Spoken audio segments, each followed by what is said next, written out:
Welcome back. Now, with just a few months to the general elections, the Independent National Electoral Commission, Inec, has delisted 1.12 million fresh registered voters, saying their registration processes were invalid. Specifically, the commission said out of a total of 2,523,458 fresh registrants, 1,126,359 records were found to be invalid and consequently delisted. The commission said the delisted registrants were part of several double, multiple, and ineligible registrants that were detected now, adding that they also included entries that failed to meet the commission's requirements. Inec explained further that the invalidation of the registrations and their subsequent delisting were as a result of the application of the automatic or automated biometric identification system, ABIS, used in the cleanup of the voter register. Now, justifying its action further, the commission says it took the responsibility seriously because a credible register is at the heart of electoral integrity.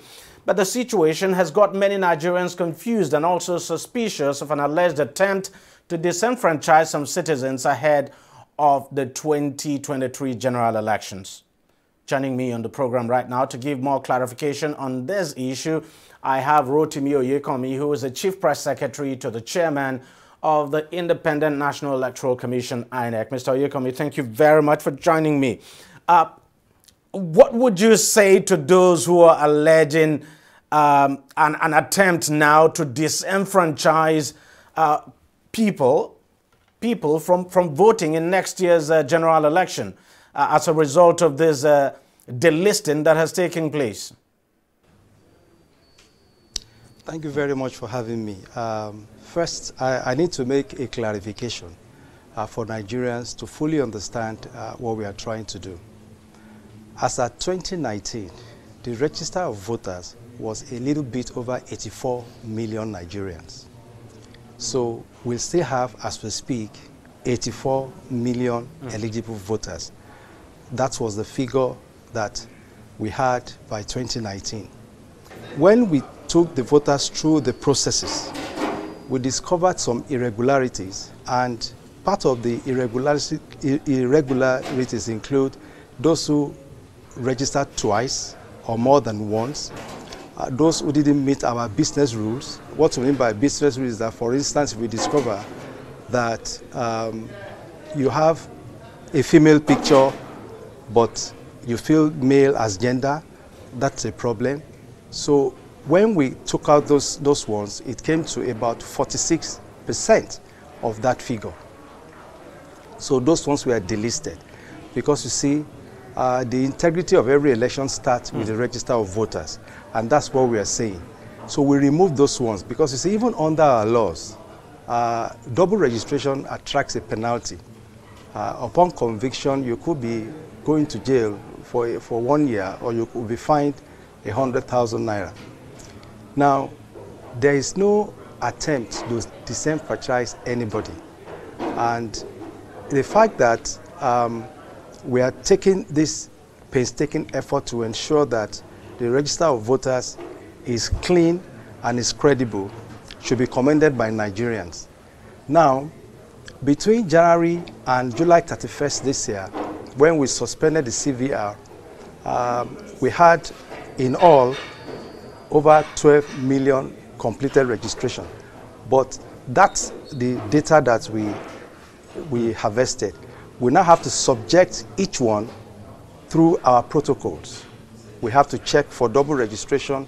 We have to check for those who don't meet with our business requirements, and we take them out.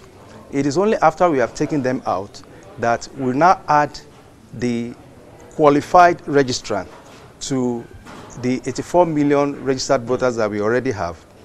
And then we publish that for claims and objection before we present a new register of voters to Nigerians. So there is no attempt to disenfranchise anybody. We are just trying to make sure that when we give a final figure to Nigerians, that we take full responsibility for the final figure, and it will be the figure of truly registered Nigerians, not somebody's name appearing 2-3 times, or you have somebody who claims to be a male, for instance, and then it turns out to be a female, or somebody who claims an age that is not compatible with the details that we have in the voters register.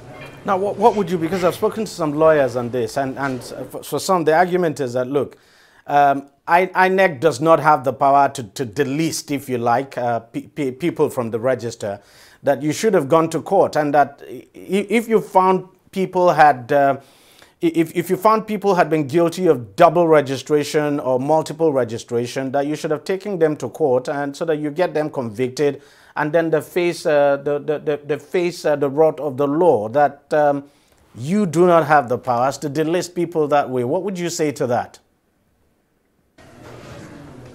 Well, you know, at the beginning I said something. I said that as we speak right now, the number of registered voters in Nigeria is still 84 million, a little over 84 million that we harvested in 2019. Nothing has been added to the register. So there's no question of delisting people from the register of voters. So what we're talking about here are actually not registered voters, just registrants, so to speak. So they have not been added. They have not been added to the register, so you cannot call them registered voters yet. You know, until the cleanup is done, until we fulfill all our business protocols, we remove all those that are not supposed to be on the register, we subject them to serious scrutiny that is required by law, because we also have laws guiding our actions, our procedures and processes. It is only then that we can add the number that have passed through all those processes to the register of voters. So it is at that point that you will call them registered voters. So the idea of saying that we are delisting people without going to court, or we should have gone to court, does not arise, because the register of voters is still there. We are not removing people from the 84 million that I talked about.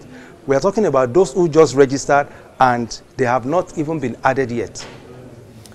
So other than delisting them, does Inec have the plan, for instance, to take legal action against those who did double or multiple registration?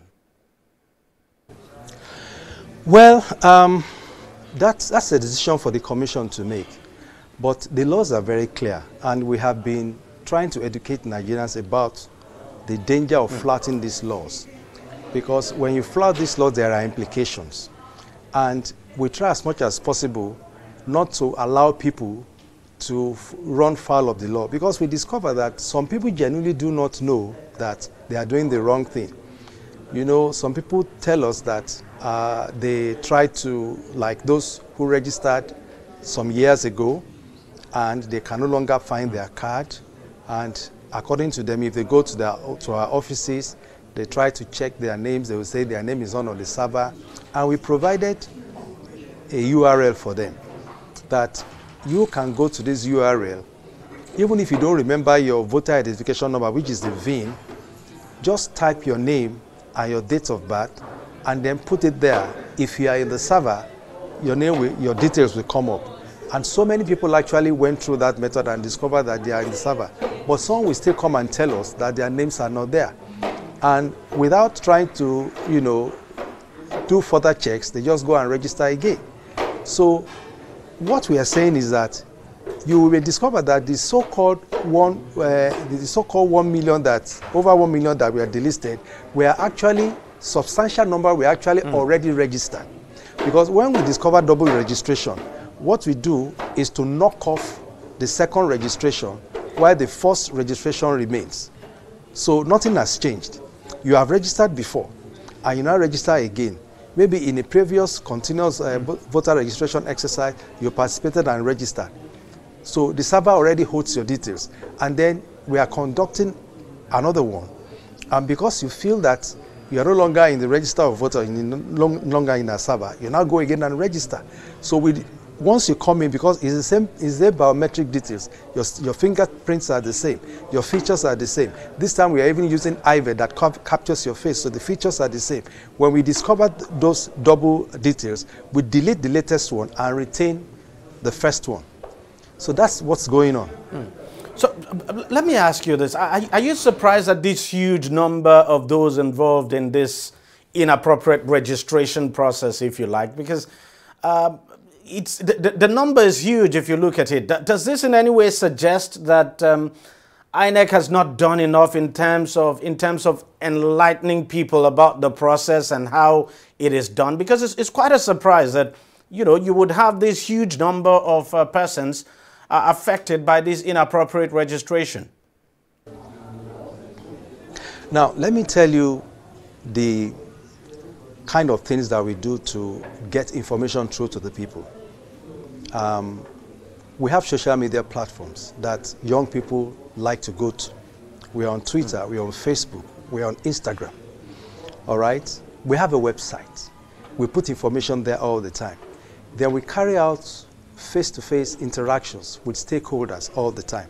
We engage with civil society organizations, and they help us to propagate these views, you know.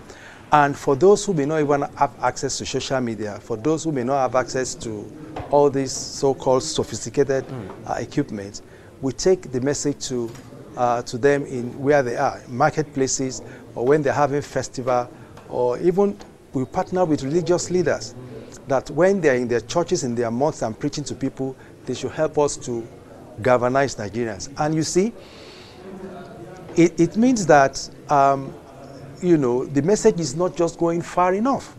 And it then behoves on all Nigerians to help us. For instance, the Commission is grateful to religious leaders for galvanizing Nigerians to come and register, which for us is a good thing.